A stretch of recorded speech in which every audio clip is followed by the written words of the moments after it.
Sziasztok! Hadd mutassam be nektek a legújabb szerzeményünket, amit múlt héten szereztünk be a Lidlbe. Őt Robinak hívják, egy összecsukható mosógépet, amit érdemes tudni róla. Könnyen össze lehet csukni, viszont kinyitni ez már két emberes, most nem fogom nektek megmutatni, mert Dani alszik és nem akarom felébreszteni. Amit még tudni lehet róla, hogy körülbelül 9 liter vízzel működik, egész akár 1 kilónyi ruhát is bele tudsz tenni, és maximum 18 wattot vesz föl, 220-ról működik.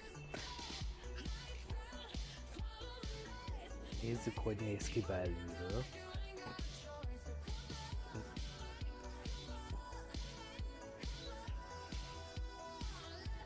Azt még elfelejtettem mondani, hogy két különböző program van. Van egy 10 perces mosás, 5 perces mosás, illetve van egy 3 perces centrifuga funkció is rajta. Nézzük meg, hogyan működik. Beleraktam a ruhát, feltöltöttem a vízzel, egyszerűen becsukom a tetejét, beklattanjunk, és már indul is az 5 perces mosás.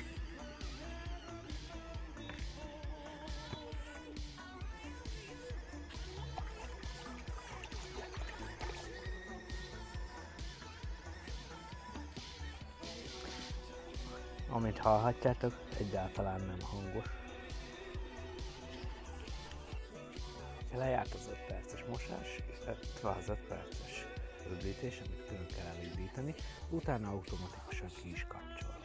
Nézzük, hogyan centrifugál.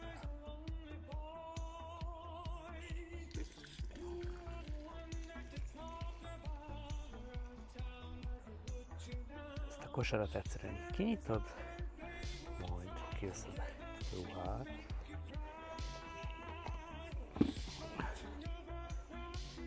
Féltesz ide, bepattintod a helyére, azért kicsavartam a pólót.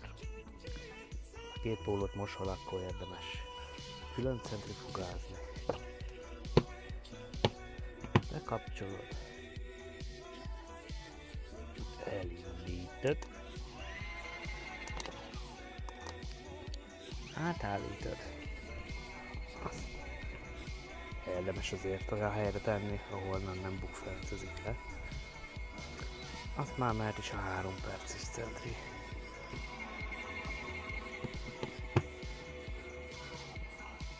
Látjuk, hogy már folyik is ki a víz. Nézzük. Lejárt a centrifuga. És tessék, nem csöpög a ruha. Szeretnéd, akkor még egyszer berakhatod.